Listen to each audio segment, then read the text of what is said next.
because it looked too much like a homicide. And he adds, so then the question becomes, if he didn't commit suicide, then he was killed. And then who killed him? How was it done? Mark Epstein continued before presenting photos of his brother's autopsy.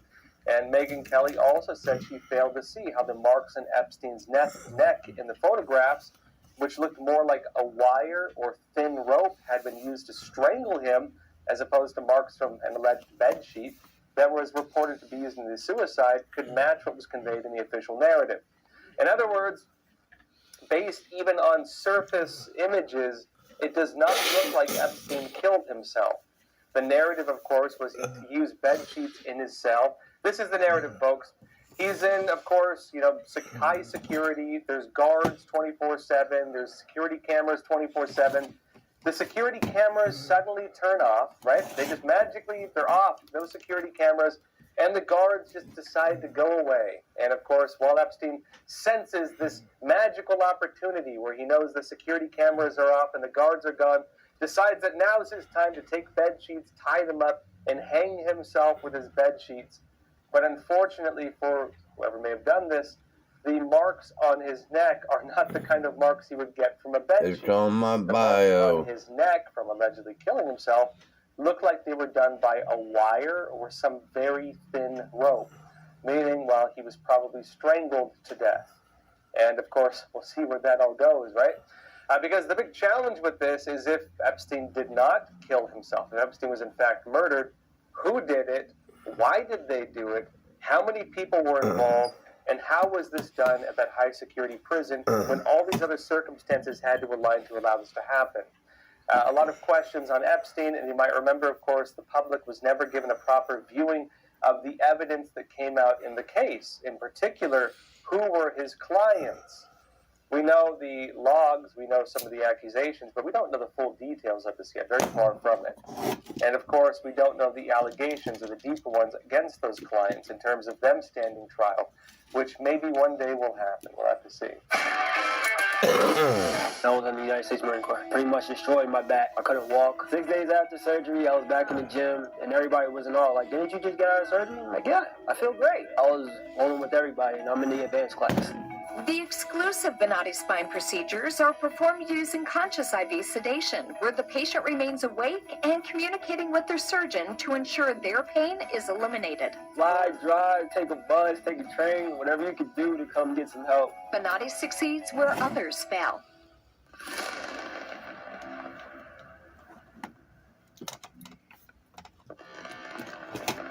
What was the process of actually putting this all together? Many hours of finding the right camera angles and watching it. The first trouble started just after 1 o'clock. 45 pages, here it is, for how stories are told and sold to us to this day. Now, some of you raised this part of the recent interview between Tucker Carlson and Vladimir Putin, where Vladimir Putin talks about how the American media works as essentially a giant global propaganda machine. It says here that when Tucker Carlson and Vladimir Putin got together for that viral interview, they actually discussed how U.S. propaganda got so incredibly strong. And here's what Putin said. Take it for what it is. It's Vladimir Putin. Of course, they have their own propaganda, but he said this. In the war of propaganda, it is very difficult to defeat the United States because the United States controls all the world's media and many European media, and I said that many Latin American media as well. He said the ultimate beneficiary of the biggest European media is American financial institutions, the banking systems mostly, I should add. But he adds, don't you know that? It is possible to get involved in this work, but it is cost prohibitive, so to speak. We can simply shine the spotlight on our sources of information, and we will not achieve results. I briefly add to that, Russia, of course, carries out large-scale propaganda operations as well. And Vladimir Putin, being a former Soviet intelligence agent, of course, working for KGB, some say he was actually under the Stasi in East Germany, would have deeply known this. He would have been directly involved in some of the KGB-type operations during the Soviet Union. And so he's playing a game where he's pointing, of course, to problems in America, many of which are legitimate, while not showing the complete picture of the problems elsewhere, and, of course, using that as a way to not create proper context of the issues in the world. But he is raising something important when it comes to the propaganda in our media, because this is something I think is important. The mainstream machine, they work together, they work with the government on a move that allows Americans to more easily access government media like Voice of America or Radio Free Europe. When you talk about the Smith-Lund Act, technically that's the way it's framed. Essentially, of course, America does have official government-run media under the Board of Governors, right? And through this, of course, they have things like Voice of America, Radio Free Asia, Radio Free Europe, a lot of news outlets that served a very important role during the Cold War, where America was able to tell its story in other countries. America, the United States, still has these state-run media. And, of course, they would argue they're not totally state-run because they do have some degree of autonomy. But, of course, there are regulations as well to make sure that government state-run media, he said, of thousands of hours per week of government-funded radio and TV programs for domestic U.S. consumption, and a reform initially criticized as a green light for U.S. domestic propaganda efforts. So what just happened? They say until this month, back in 2013, a vast ocean of U.S. programming produced by the Broadcasting Board of Governors, such as Voice of America, Radio Free Europe / Radio Liberty, and the Middle East, broadcasting networks could only be viewed or listened to at broadcast quality in foreign countries. But they say, for BBG, Broadcasting Board of Governors officials, the references to Pentagon propaganda efforts are nauseating, particularly because the Smith-Lund Act never had anything to do with regulating the Pentagon. This is going to be important because this turned out to be a pretty fake play on words, and I'll show you how they did it. Just stick with me. But regardless, they say it never had anything to do with regulating the Pentagon, a fact that was misunderstood in media reports in the run-up to the passage of the new Smith-Lund Act reform in January. Obama didn't repeal it, he reformed it. It wasn't, of course, government propaganda. The military never had restrictions. But it was, of course, the State Department, which is important. I'll get into that. Now, look, there was an argument happening at the time, even among the big corporate media, even among all the legacy news outlets, and they were taking particular aim at this story from BuzzFeed, which was published in 2012. BuzzFeed, of all news outlets, had written this. They said the new law would give sweeping powers to the government to push television, radio, newspaper, and social media onto the U.S. public. They said, quote, it removes the protection for Americans, says a Pentagon official who's concerned about the law. And they said, quote, it removes oversight from the people who want to put out this information. There are no checks and balances. No one knows if the information is accurate, particularly accurate, or entirely false.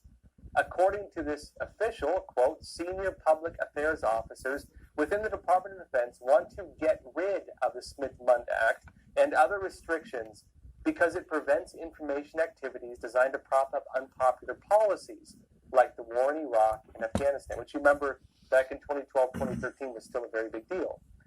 Now they continue further in. The Pentagon, at that time, they said, spends some $4 billion a year to sway public opinion already. And it was recently revealed by USA Today that DOD, Department of Defense, spent $202 million in information operations in Iraq and Afghanistan last year. That would be, of course, 2011 because of the timing of this. And they say that they talk about, I'll show you some of that as well. They say the two reporters working on the story in USA Today appear to have been targeted by Pentagon contractors who created fake Facebook pages and Twitter accounts in an attempt to discredit them when they revealed some of this, by the way. They know that the evaporation of the Smith-Lund Act, which did take place in 2013, and other provisions to safeguard U.S. citizens against government propaganda campaigns is part of a larger trend within the diplomatic and military establishment. They note that in December of that year, the Pentagon used software to monitor the Twitter debate over the Bradley Manning pretrial hearings. Bradley Manning, of course, who was a whistleblower to WikiLeaks. They note that another program being developed by the Pentagon would design software to create sock puppets on social media accounts. In other words, fake accounts on social media that appear to be real people, but are actually intelligence agents masquerading as real people. And they note, and last year, General William Caldwell deployed an information operations team under his command that had been trained in psychological operations to influence visiting American politicians to Kabul in Afghanistan. They note that a U.S. Army whistleblower, Lieutenant Colonel Daniel Davis, noted at the time in a scathing 84-page unclassified report on Afghanistan that there remains a strong desire within the defense establishment to establish, they say, to enable public affairs officers to influence American public opinion when they deem it necessary to, quote, protect a key friendly center of gravity to with us national will, he wrote, quoting a well-regarded general. Now, look, bit of context on that. Now, the broader context at the time is important. As that piece noted, there was news coming out on how the Pentagon and government agencies were just starting to carry out information operations against American citizens. It notes that there was a desire within the Defense Department, within the Pentagon, to create a propaganda network to target Americans. And you might remember at the time that what else was happening. Barack Obama was president, and what was he doing to the military? Barack Obama was purging the military leadership, something he did quietly and something that did not get a lot of news coverage. Barack Obama got rid of most of our generals and then replaced them with people of his own. And that, of course, changed the character of our military, unfortunately. And then it was even exposed at the time that the Pentagon was monitoring and even using methods to attack and discredit journalists created in their names, along with a Wikipedia entry and dozens of messages, message board postings, and blog comments.